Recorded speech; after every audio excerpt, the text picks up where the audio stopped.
everybody, I'm Steve, I'm Nina. and this is the coolest place. We are at another cenote, but this time in Valladolid, and we are going to get in that water and have a great time.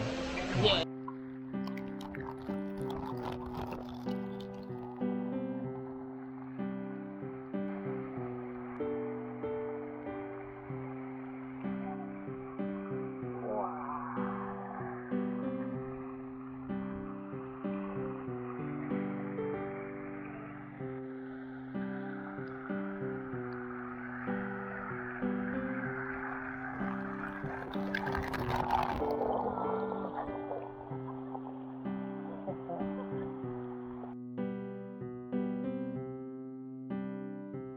Greetings, adventurers. I'm Steve. Soy Nina.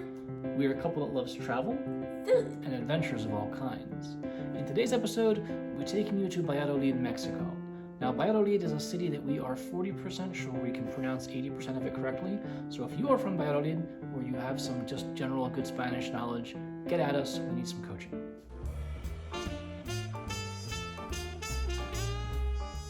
And this video is part of our travel series in Mexico, and you can find the links above.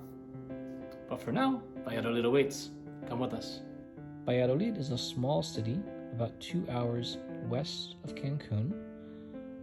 It's a great place to stay if you're planning on taking lots of trips to see Mayan ruins or to see cenotes in the jungle. So in the center of town, you can find a 400-year-old cathedral, souvenir shops, restaurants, a food court, and the stop for tour buses. Food in Valladolid. So we had a lot of great meals there. If you are in the city center, there's plenty of restaurants to find that are wonderful. There's also some places in and around the town that you can order takeout from that are really good. And if you're interested in just eating a bunch of tacos, you can find taquerias pretty much anywhere. There was a really great place we went to that they made al pastor kind of on a big rack with flames going up the side of the pork, and they had the pineapples at the top, and they just sliced it off ready for you, and those were pretty great. And we really enjoyed those. There are also like a few vegetarian restaurants downtown too, so it's good to know for the vegetarians out there. How are the prices for food in Valladolid? It's pretty reasonable. A meal in a nicer restaurant there costs the same as a meal in an average restaurant in the States. And you can still find your fair share of relatively cheap street tacos if you want to just, get a quick taco for the way.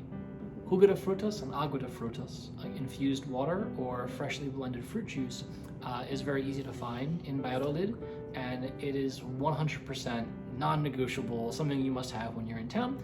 Number one, because it's so hot, and number two, because everything is so fresh and wonderful. We had probably 2 or 3 a day when we were there, and it definitely is adventure fuel, and it's delicious. The one thing that I thought might have been a con, food-wise, is that if you're not near the city center, if you're staying at an Airbnb somewhere, you may find it's difficult to find a variety of fresh vegetables. We were doing some of our own, cooking our own meals, and we could walk 15 minutes outside of our little apartment in any direction, and we could find plenty of taquerias.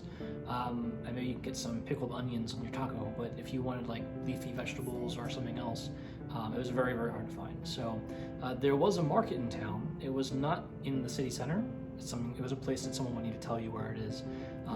And you can check that out. That had pretty good selection, but we didn't know about it right away, and we spent a couple days just missing our veggies. So take a look. Cenote Zaci. A cenote is a natural pit or sinkhole that results from the collapse of limestone bedrock that exposes groundwater.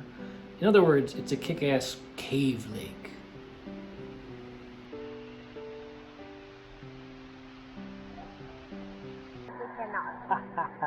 Cenote. Why not? With the waterfall. And Cenote Zaci is only a 6-minute walk from the town center. Cenote Zaci also has its own restaurant, which is very good. If you dine at the restaurant, the admission fee for the cenote is waived. So one of my favorite things at Cenote Zaci was that there is a cliff that you can kind of jump off of and land in the water. It's probably about 30 feet high, and it was really cool to see this group of kids, maybe 12 to 16 years old.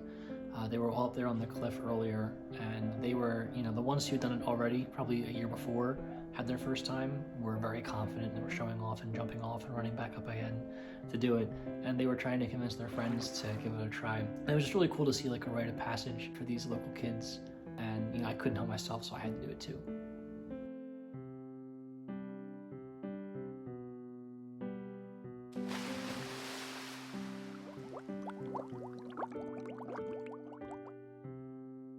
Okay folks, this is all for today.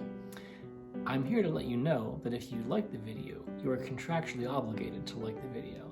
You know what I'm talking about. Also, please drop a comment if you have something to say. We'd love to hear from you.